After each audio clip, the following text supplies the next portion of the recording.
What's going on, everybody, and welcome back to another one. I should be sitting in my car right now, getting ready to take it for a spin. As I've been saying for the last two videos, it's not going to happen this week.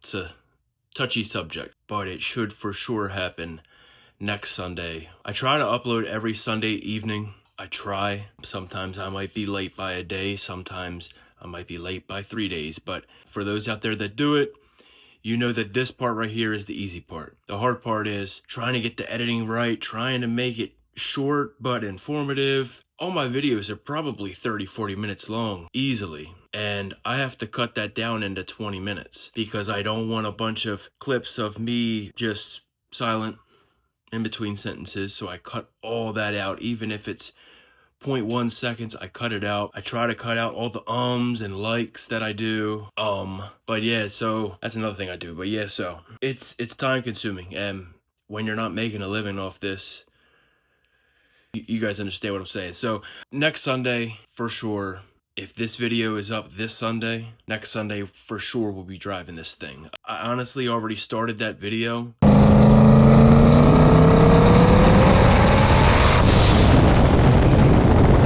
But wasn't able to finish it. So nothing crazy, just issues. You guys know when you're putting together a car, when you're building a car, new parts, it's just part of it. And you just kind of got to chalk it up and take it as a loss. So I'm bummed because I would love to be racing it right now. But the good news is I do have something that I've been trying to do a video of for a while now. And that is Holley Datalogs. Now this can translate over to any ECU, really. Obviously I'm a Holley guy, so I'm targeting that specifically. And I want you guys to understand and maybe become more knowledgeable, more efficient with your time when you're racing the car. What to look at in a log, the important things, the not so important things. What kind of log you want, as in like a startup, spool up, a pass, driving, idling, whatever. And I'm going to try to cover all of that. I'm going to try to do this in one take. I'm going to try to do it as short as possible just to keep your guys' retention and keep you guys watching, because like I said, I don't want to have a bunch of clips where I'm talking about stuff you guys don't care about. I know it happens, but it's just part of it. You guys know. So roll the intro. Let's get to it.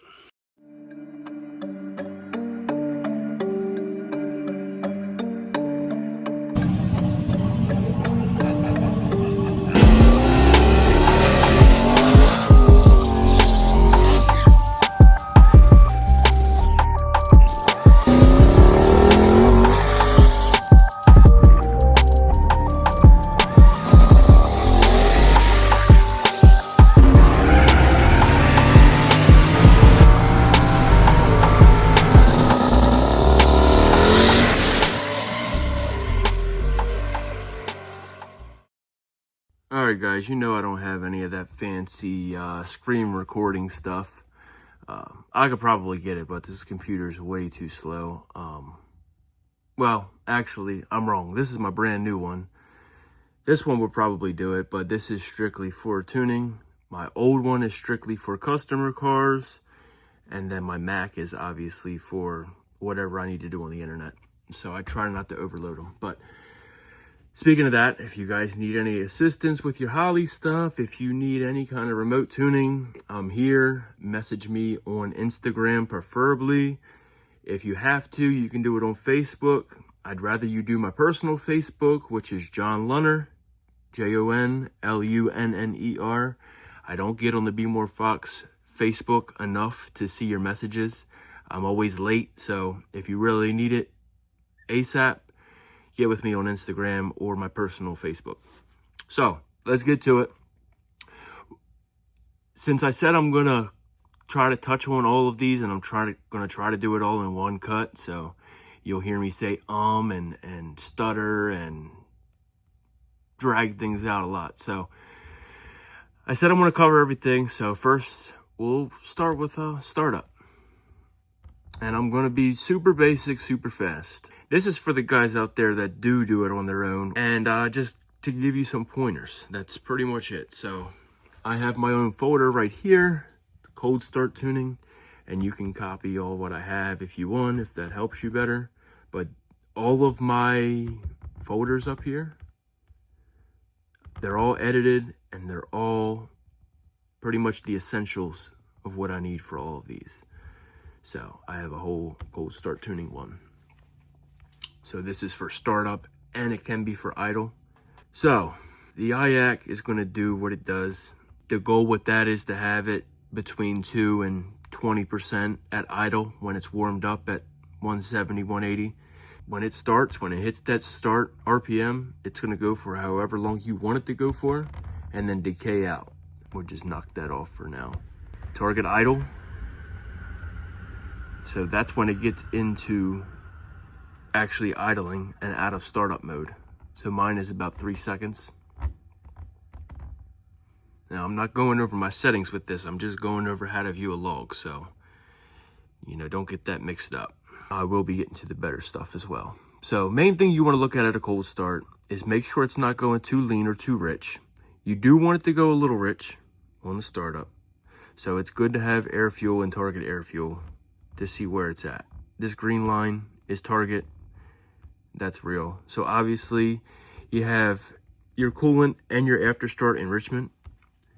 So the after start is right here, that's all the fuel, and then it slowly drags it down. And then if you notice, it starts getting a little leaner. So really, as long as you got it starting good and it's not stumbling and it's not surging. I mean, right here, mine, I hit the key, it goes all the way up to almost 2,000 RPMs, and then it settles off. And then once it gets into auto control, it wants to chase that target. Your fuel flow, that's important, because when you go to your startup fuel table, that's what this is right here. So as you can see where I'm at on the log, it's about, I'll say 38, 39 maybe.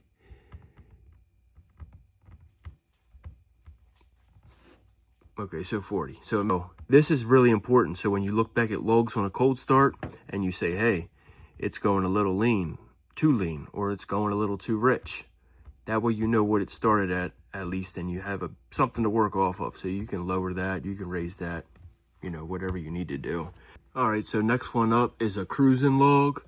So this is just light cruising, if you're cruising down a back road or a side street, and then you have, throttle going up and down, RPM going up and down, leveling off, going back to idle, taking off. So this is all one log of just cruising, a little short pull.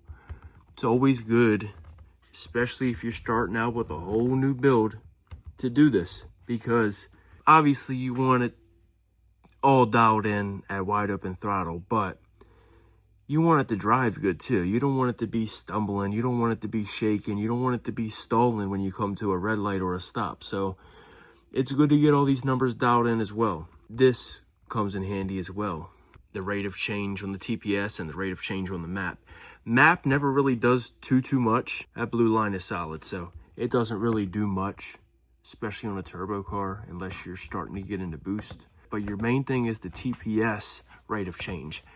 And that is just like an accelerator pump on a carburetor. It's how fast or how slow the engine's getting fuel when you give it throttle. So this should only ever do anything when the throttle's changing. Now we'll move on to passes finally. All right, so here's a little street pass and a little cache days I did not too long ago. So I log everything, and you should probably get in the habit of starting that log before you do the burnout. Obviously, there's no burnout tuning, but it's good to know if something were to happen, you can go back and look. Oh, I lost oil pressure in the burnout, or oh, I lost fuel pressure. So you should definitely start the log before the pass. Now, this is for if you just won first round, you're about to go to second round. I'm going to show you how to get through that real quick, and then I'll show you what to do when you have the time to really look at it. You're going to crop this. Okay, so I have my own street folder. Let me get rid of all these. Definitely want RPM. Definitely want boost. You probably have ignition if you have a launch retard, which I did. Drive shaft speed sensor. Now mine was messed up on this, but yes, you should definitely want that on. And oil pressure. And we'll do intake temps as well. That's pretty much the essentials that you need. I could be missing one or two, but that right there is going to tell you everything you need to know. If you just won first round, second round, third round, you're going to the next round, you just need a quick look at something and make an adjustment, this is what you need. So I have mine on 2 panels, so as you see, the manifold temps skyrocketed. They went up to 181, and that's what happens when you got a T4 turbo trying to make a bunch of power and you got a little intercooler. As you can see, I'm on 30 pounds on this pass. It went from 114 degrees on the brake to 180 in about 7 seconds.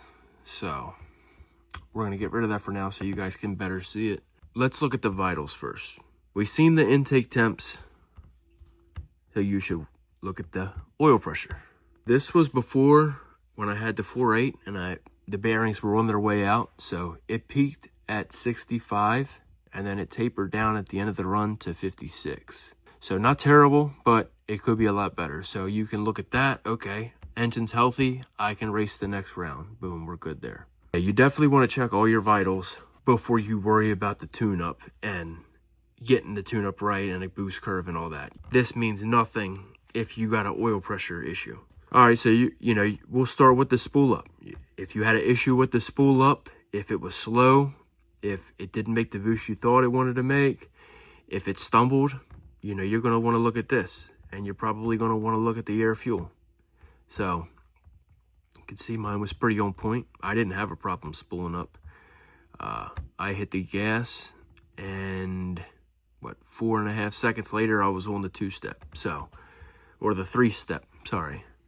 So my spool up's good. So I'm going to move on to this section where it's on the 2-step. You're going to want to see how much boost it left on, especially when you're in the street, when traction is the #1 goal. You're going to want to see what it left on and what RPM. You know, check it at the last of it.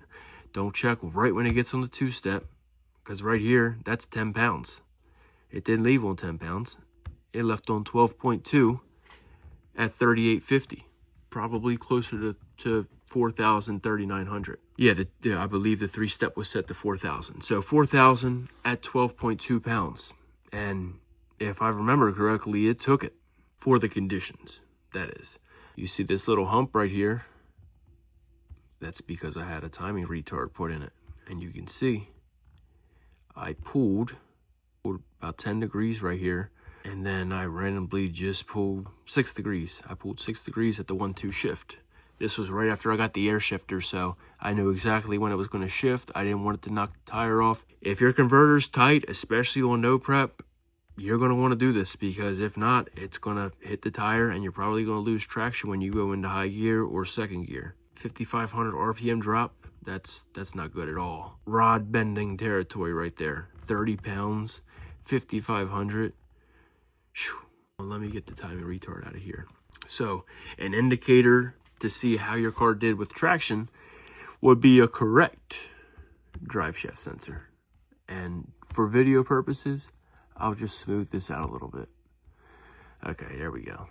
So I'm not going to tell you guys how to read this because there's plenty of videos, and this isn't a good time to explain it because obviously I just smoothed it out by 11 points to average. So it's not accurate. It looks like it dead hooked.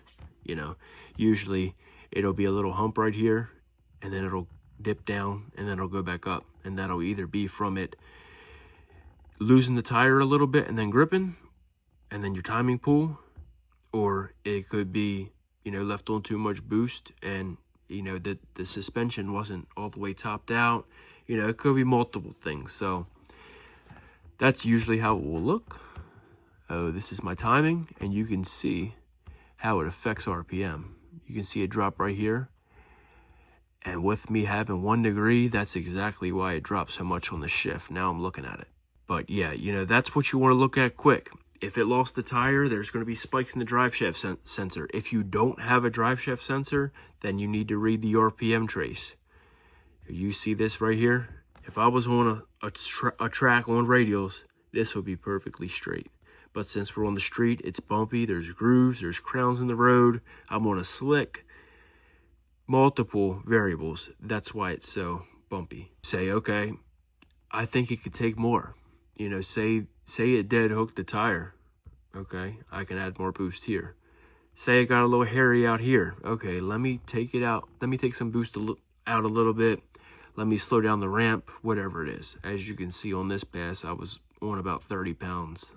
The highest it went was 31 pounds through the 4.8 stock bottom end. When you're going rounds, or if you're at the track at a testing tune, or if you're on the street just testing, you're not going to sit there for an hour or two on your laptop studying every little data point. You're going to look at, did it hook? Did it not hook? Did it need more power? Did I have too much power? So that's where you need to make the decision to, okay, let me bring the boost in faster. Let me bring it in slower. My boost was all in at 2.2 seconds, but I guarantee the tune, it was supposed to be in by probably 1.8. That's a natural boost curve from the turbo. It's always going to have a natural delay. It's not going to be right on the money like you set it to. So I think a lot of people don't know that. When you say you want all the boost in at 1 second, it's going to be more like 1.5 seconds, 1.3 seconds, somewhere in that range. So you kind of need to, adjust for that. If you do really want the boost in at 1 second, then you need to have it in on the tune at 0.7. Yeah, so this right here, I think it could take more right here because it was obviously hooked up. From the data, it looks like it was. We can make this shift a little higher right here, possibly. We can not pull out as much timing right here. We can probably smooth this out a little bit by not pulling it so violently. And we could probably keep the launch exactly the same. If anything, maybe raise it a half a pound and see how it reacts, or see what it does. It's all about trial and error. I know it sounded long, but that's just because I'm talking and I talk too much and I like to ramble. But literally, you can do this in about 2 or 3 minutes. Usually in between rounds, you might have 10 minutes, 15 minutes, depending on what kind of event you're at. If you got to turn around real quick for the final, just to check things real quick, that's what you would do. Now, I'm going to move on to what you would do when you're home that night, or that weekend, or the following weekend, whatever it is, what you want to look at from all the data that you collected on a weekend or a test day or whatever. We'll go over that right now. So obviously, you don't want all this on here, especially when you're studying it and trying to make changes for the next time you race. So what I like to do is just totally clear it all out and only put what you want on there. I always keep TPS up there just to see if I had any kind of issue with my foot coming off the gas. As you see, I was pretty solid right there. I dropped down to what, 90? It is what it is right there. Obviously, the important things you want, RPM, that's number one. And you want to do it in sections, because when you have all this stuff on there, you cannot read what's what. You don't know what's what. So we'll start out with the fueling. I always keep target and I always keep actual AFR on here. Hopefully you guys can see that. So you see it's on the 3-step right there. It's bouncing all over. That's normal. So let's zoom in on when I released the trans brake and when the run was over to get some more resolution. So we'll even put up, is there closed loop? Yeah, we'll put up closed loop on here. So closed loop, it's pulling 5, pulling 1, pulling 5, pulling 1, pulling 4, pulling 2, pulling 1. Closed loop's pretty dialed in. This little hump right here in the AFR, you might look at that, okay, target was 12 and it was 12.7. Why did it go lean? Well, it only went lean for a split second, and that's because of the shift drop. That's literally it. If the whole run was like that, I could understand worrying about it, but that's not something you want to worry about, because that's 6,400 right there. Look at 6,400 right here. It's good. So don't worry about the little blips. Only worry when it's a long section that's big like that. Like I said, the closed loop is good. As long as it's under 5, plus or minus 5, you're good. I wouldn't even stress anything about that. Close all that out, move on to the next thing you want to look at. Next thing you want to look at is the boost.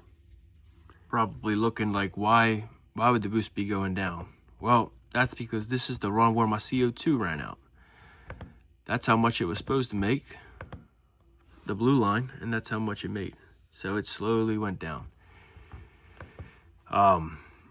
Yeah, 34 on the dome is actually about 30 pounds, and the most boost it made on this whole pass was 25. So ran out of CO2, it dropped. Honestly, when I made the pass, I did not know it was low on boost. I had no idea until that night I looked at this log, and I'm like, oh, I got an issue. I just went a personal best on half the boost it was supposed to be on. So it was a good thing, but also a bad thing because I wasted a good pass. So you want to look at the boost, see if it's isolating, see if it's bouncing around. My boost always holds steady, as you can see. I mean, even on the spool up. I mean, come on, you can't get no better than that. 6 on the dome, and it made 7.4 on the dot. My PIDs have always been dialed in with the CO2. So if you see here, even though it was losing boost, it was still steady. But even if it didn't, this line would be perfectly straight.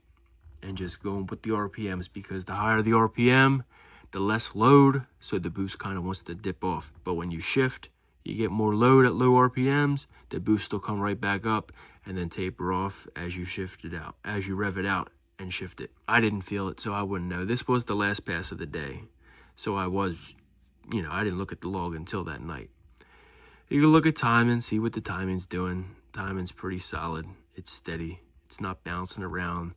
There's no kind of safety. There's nothing. So good there. Coolant, it went up to 191. No big deal. Make sure your battery voltage isn't dropping like mine does. And as you can see, it's like clockwork. After 6,000, it starts dropping, and it'll drop all the way down to like the 12s. Unfortunately, I need an alternator, or I need to figure out what's going on. I might have a bad ground, but yep, that right there, that can damage some stuff. So you want to keep an eye on the battery. Like I said before, the intake temps, when you're overspinning a turbo like I was, it'll go high.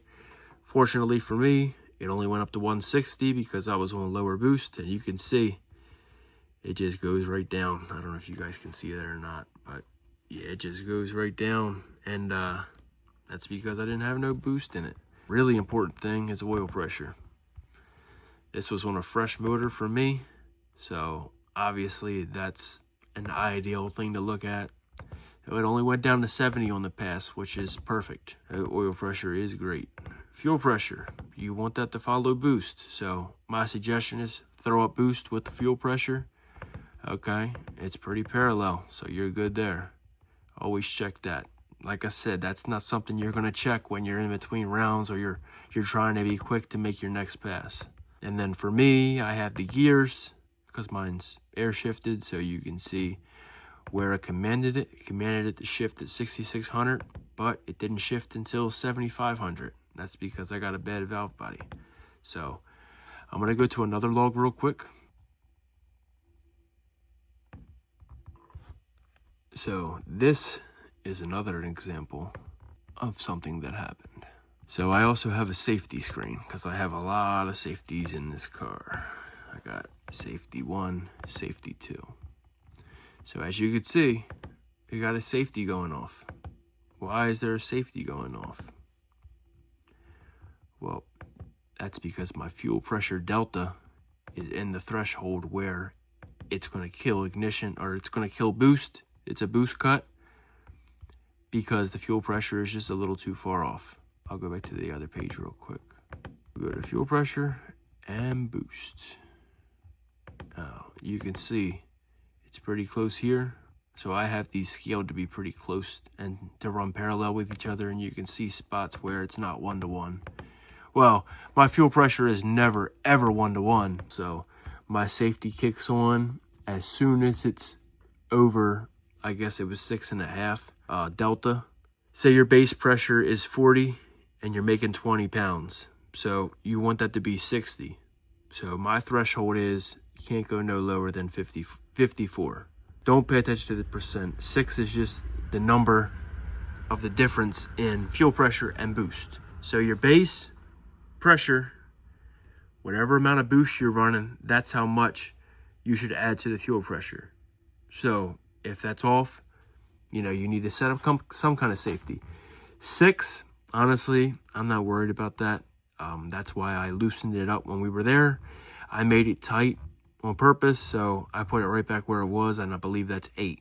So my fuel pressure can be 8 psi off before it kills anything.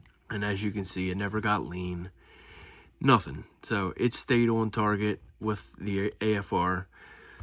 So, you know, no need to worry about it. But that's just one example of what you might not see at the track, but you might see it later on at night.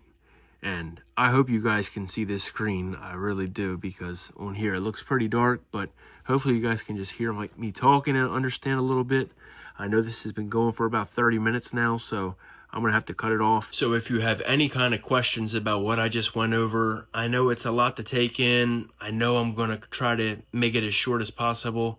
Hopefully I didn't talk too fast. Hopefully I made sense, and hopefully you could see the screen. So if you have any questions, leave them down below. Message me if you need any kind of tuning, remote tuning, help with anything, spool up, cruising, cold start, wide open, no prep, wherever it is, reach out and I'll try to get you taken care of. So I'll see you guys next Sunday. We're going to be driving this. That's a fact. It's going to happen. So I'll see you guys then. And thank you for watching. Like always, check out all the social medias. Follow me. Subscribe if this helped you at all. Leave a comment, like it, do all that. All right, guys, have a good one.